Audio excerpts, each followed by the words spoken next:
Good morning. Well, as Matt's already said, we're kicking off with a new series this morning, and we're going to be looking at questions that Jesus asked, and that's going to take us all through the summer. Then we're going to have a break for August, and then we'll start again in September, because we're going to be going through the book of Matthew together. Jesus asked loads of questions, so we're not going to get to look at all of them, but we are going to look through the book of Matthew. So today it's my job just to give a bit of an overview and actually look at, first of all, why does Jesus ask questions? Now, I read a quote recently. I don't know who said it, but it's, if you ask a stupid question, you may feel stupid. If you don't ask a stupid question, you remain stupid. Now, this quote is trying to suggest in a very playful way that it's better to risk looking foolish by asking a question than to remain in ignorance. Here's another one. I find this man's name very hard to pronounce. I'm going to try Naguib Mahfouz. He was a Nobel Prize winner. He says, "You can tell whether a man is clever by his answers. You can tell whether a man is wise by his questions." Here's a fun fact for you. Did you know that an average 4-year-old asks 437 questions a day? And if you've ever interacted with 4-year-olds, we all know what that question is. Why? Why? Why? Why? There's a real art to asking the right question at the right time. Questions that go beyond just yes and no answers and give real clarity and depth of information. Questions can sometimes make us think more deeply and challenge our perspectives. Answering one question by asking another can often be a good way of handling a sensitive topic or deflecting away from giving a direct answer for whatever reason. I remember many years ago when I was at New Wine, I went to a seminar which was all about helping people to deal with conflict. And the vicar who was leading the session told a story about a lady in his congregation who came to his office one day and proceeded to just criticise everything about his church and everything about him. And he could feel himself deflating, but at the end of it, he thought for a moment and he asked her a question. Rather than responding to everything she'd just said and confronting it, he asked her a question. And I think this is a really neat question. He said, "How do you see yourself being part of the solution? How do you see yourself being part of the solution?" And the lady went away. And a couple of days she came back again with a big list of all these ideas and suggestions and ways that she would like to be involved. And I just thought, what a skillful way of de-escalating a potentially confrontational situation and turning it into something really constructive. Now, Jesus was a master of questions. But the funny thing is, as the divine Son of God, he knew everything. So he wasn't asking questions for himself or to satisfy his own curiosity. He never asked a question because he needed to know the answers. He asked questions the same way that a surgeon uses a scalpel to delicately cut into a new level of understanding. Jesus is often thought of as giving answers, but actually he's full of questions. Even as a boy, he was found sitting among the teachers in the temple, asking them questions. We're just going to read that account. Every year, Jesus' parents went to Jerusalem for the festival of the Passover. When he was 12 years old, they went up to the festival according to the custom. After the festival was over, while his parents were returning home, the boy Jesus stayed behind in Jerusalem, but they were unaware of it. Thinking he was in their company, they travelled on for a day. Then they began looking for him among their relatives and friends. When they did not find him, they went back to Jerusalem to look for him. After 3 days, they found him in the temple courts, sitting among the teachers, listening to them and asking them questions. Everyone who heard him was amazed at his understanding and his answers. When his parents saw him, they were astonished. His mother said to him, "Son, why have you treated us like this? Your father and I have been anxiously searching for you." Listen to these 2 questions he asks his parents. "Why were you searching for me?" he asked. "Didn't you know that I had to be in my father's house?" But they did not understand what he was saying to them. That's really quite incredible, isn't it? His parents have been looking for him for 3 days, and yet he says to them, why? Why were you searching for them? He's getting them to consider once again who he really is. You know, back at the beginning when they had the message from the angels and the shepherds and the wise men, and they've clearly been pondering these things in the years since. Jesus is once again just revealing who he really is. But at that point, they didn't understand what he was saying. And when Jesus asks a question, he doesn't need clarification from us about anything. He is framing questions to help us enter into the clarity of God as we navigate life. And the questions that he asked were for those who were originally listening, and they're also for us. And as we go through Matthew's Gospel, we will see the fascinating and different ways in which Jesus used questions. He used them to engage with people and draw them in. He used questions to instill faith, to challenge assumptions, to uncover those hidden desires that lurk beneath the surface, and to provoke people into action. He asked questions to make people think about really important issues, and he asked questions to create opportunities to teach people vital spiritual truths. As with that question we've just seen with his parents, he asked questions to help people understand who he was and what he had come to do.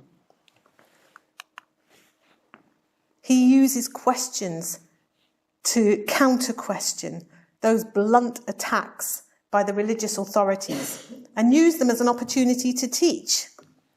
And he also uses questions to help us to think about and actually notice where we are in our lives and to help us to confess and align with God's ways. While he was on earth, Jesus asked many questions, both to his followers and those who were listening on the peripheries. That included hostile Jewish leaders, Roman soldiers, rich people, poor people, men, women, his disciples. His questions were pointed. And when they landed on listening ears, they led his listeners on an introspective journey towards truth, towards himself. He states in John 14 and verse 6, Jesus said, "I am the way, the truth, and the life. No one comes to the Father except through me." So in fact, Jesus is recorded as asking 307 questions. Interestingly, he was asked about 183 questions by others, and he only directly answered 3 of them. But he himself asked 307 questions in the Gospels. Yet so often we gloss over them, don't we? Because they're scattered in amongst so much other meaty text. So in this series, we're going to take a trip through Matthew's Gospel and do a more in-depth look at some of those questions. So Jesus firstly asked searching questions. Even though as fully God, he was all-knowing, he still asked them, allowing us to wrestle with them and come to a place of repentance before God and to grow in our faith and our understanding. Now, of those 307 questions, many of them were questions beginning with why or how or what. Questions like, Why do you doubt? Why are you thinking these things? How is it that you don't understand? There are hardly any questions that are able to be answered with just a yes or no. They are open-ended questions that go way beyond the superficial and can't be answered quickly. They require some honest thinking before they can actually be answered. For example, what do you want me to do for you? Why do you call me good?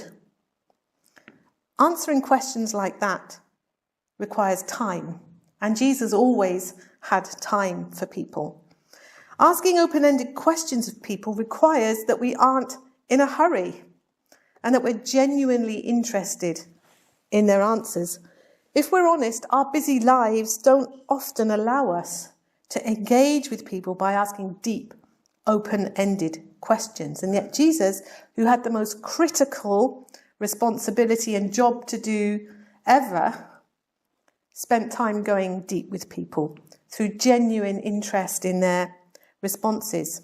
Do we have time for this? The questions Jesus asked were challenging ones. He was offering the most incredible opportunity that people can ever have, and that is to take up his invitation to follow him in the most significant life, filled with meaning and purpose.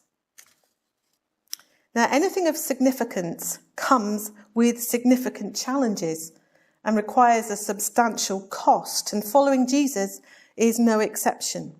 And as Jesus was preaching and teaching and healing people, he wasn't afraid to ask challenging questions of those who were following him and those who were listening. Questions like, will you really lay down your life for me? And what good is it for a man to gain the whole world but lose his own soul? Now, for anyone involved in preaching or church leadership, there's a challenge here. We can become very practiced at encouraging people to believe in Jesus and that he died for them, which is an amazing truth. And we always need to encourage people to believe in Jesus. But we also need to become skilled at challenging people towards a life of holiness and truly following Jesus. Now, when Jesus challenged people with deep questions, they would usually respond in one of two ways. One, they would respond in humility and repentance, or they would respond in pride and anger, which invariably led to hatred. Now, whenever Jesus asked challenging questions, he often attracted enemies. And the same will be true of us. If we ask challenging questions that require deep introspection, or questions that threaten to expose someone who is living in deceit, we will make enemies. And as is so clearly demonstrated in the life of Jesus, when you challenge or expose someone's false appearance of goodness, as with the scribes and the Pharisees, they will become your enemy. When religious performance and spiritual veneer are used to mask an agenda that is self-serving, and that mask is exposed, the response is nearly always revenge. We see that determination to smear and destroy Jesus in the false testimony of the religious leaders as they sought to have him crucified, not realizing that in so doing, they were sealing their own judgment, which Jesus warned would come upon them in Matthew 23. Another quote here, Mervyn used it at Soup Lunch this week. It's often quoted as Winston Churchill saying it, but actually he was quoting it from Victor Hugo. And it's, if we have enemies, good. It shows we have stood up for something at some time in our lives. So, just to recap so far, Jesus asked searching questions, but not for his own curiosity. His questions were for us, to lead us on a journey to himself. Jesus asked open-ended questions like how and why, which can't be answered with yes or no. They require deep thought and introspection. He asked challenging questions, which brought about a reaction of either repentance and alignment with God, or prideful anger, often playing out in revenge.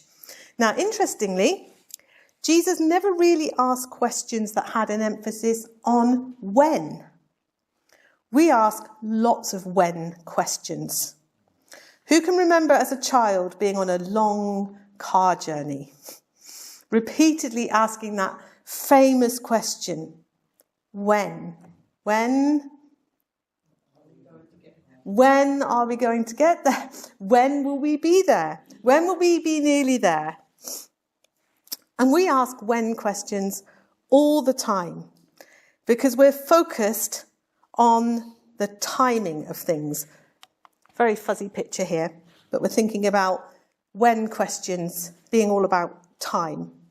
When will I get married? When will the meeting finish? When will I get a new job? When will I be able to move on? When will this be over? When will I feel better? When will I get my breakthrough? When will I be able to buy a house, etc.? Now, even though in about 11 of his questions, Jesus starts them with when, that is not really the emphasis. For example, Mark 22, verse 25 says, "When I sent you without purse, bag, or sandals, did you lack anything?" Remember, Jesus sent the disciples out and they weren't well equipped. He says, "When I sent you out without purse, bag, or sandal, did you lack anything?" So although the question starts with when, the emphasis of the question is, did you lack anything? A question to get them really focusing on the provision of God. Now, I wonder if because Jesus lived in an eternal framework and perspective, when questions weren't as important to Jesus as they are to us. I would definitely say that the more confidence, the more certainty and trust and faith I have in Jesus and his promises, the when questions don't seem to matter quite so much. But when I'm in a place of peace and trusting God's timing, I can relax about when things will happen, because I know they will happen at just the right time, in God's perfect timing. God's timing is designed to teach us to trust.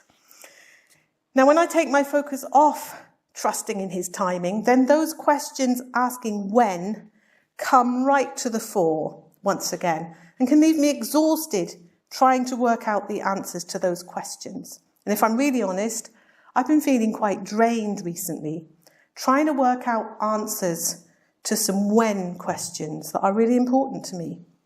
When questions that I want some answers to regarding a time frame. And as I've been preparing this in the last few days, I'm reminded again that God has perfect timing. And I can let go of those questions and know that he has it in hand. So what can we take from this brief introduction to this series about questions Jesus asked?